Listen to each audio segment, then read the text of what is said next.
Kepala Badan Penyelenggara Jaminan Produk Halal atau BPJPH Kemenak RI, Dr. Insinyur Ahmad Haikal Hasan Baras, menegaskan jagung hasil teknologi rekayasa genetik atau Genetically Modified Organism atau GMO dipastikan halal 100%. Bahkan, jagung yang sudah diuji coba kedua yang ditanam di lahan pertanian Desa Banyubang, Kecamatan Solokuro, Kabupaten Lamongan, Jawa Timur ini tidak memerlukan sertifikat halal.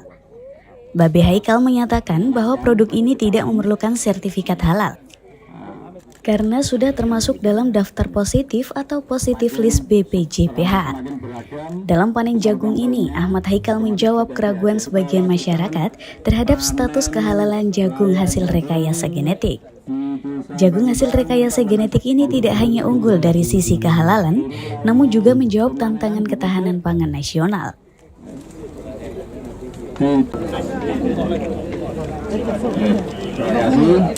Ya, monggo. Dilanjutkan juga nggak apa-apa, Pak. Dilanjutkan lebih. Ini udah halal dari sononya, termasuk bagian yang positif list, sehingga tidak memerlukan sertifikat halal. Dan udah pasti halalnya. Oh, jagung kok. Iya. Oh, jagung kok, sama dengan hasil rekayasa genetik yang lain. Tidak perlu dibuat ini katanya pakai unsur apa. Enggak Pak. Afala takilun, apa kamu tidak berpikir bahwa di dalam tubuh sapi itu ada darah, dalam tubuh sapi itu ada kotoran, ya kan? Terus kok bisa gitu susunya tuh menjadi jernih dan tidak tercampur? Apa kamu nggak berpikir? Nah, kurang lebih kayak begitulah. Oh, ini kok dari benih jagung ya ketemu tanah, unsur haramnya di mana gitu ya? Disucikan langsung itu dalam positif list, termasuk yang tidak memerlukan sertifikat halal karena memang sudah halal. Ya. Sementara itu, menurut Muhammad Rokib, Kepala Desa Banyubang, hasil yang dicapai menunjukkan peningkatan yang signifikan. Hasil panen benih jagung rekayasa genetik ini menghasilkan panen yang lebih banyak, yakni mencapai 11 hingga 11,5 ton per hektar atau lebih banyak 16-20% dibanding jagung konvensional yang rata-rata hanya 9-10 ton per hektar.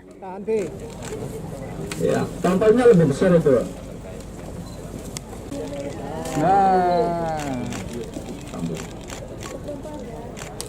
Hasilnya, tapi walaupun selisih lebih mahal 10.000 sampai 12.000, tapi butirannya benih tadi sama-sama 1 kilo, jumlahnya lebih banyak yang PRG. Sehingga petani nanam kalau benih konvensional biasanya habis 5 kilo, kalau tanam pakai PRG cukup 4 kilo karena gajinya lebih kecil.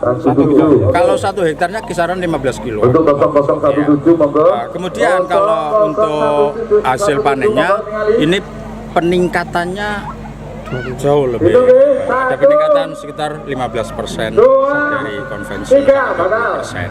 Nah, kalau kita bicara masalah harga jagung, ya sampai dengan hari ini masih cukup relatif stabil lah harga jagung. Per hari ini di tingkat petani harga jagung berkisar antara 4.750 ribuan. Produk jagung hasil rekayasa genetik ini akan mulai disosialisasikan secara nasional. Pemerintah mendorong benih-benih unggul ini sebagai bagian dari upaya mendukung ketahanan pangan yang berdaulat dan berkelanjutan sesuai dengan visi Presiden Prabowo Subianto. Jadi nanti insya Allah kalau kita panen di usia 110 hari, kadar air bisa mencapai kisaran 25%. Sehingga kemudian kalau kita lihat tongkolnya lebih besar. Performa. Dari Lamongan, Heru Kuswandi Masuli, RTV melaporkan.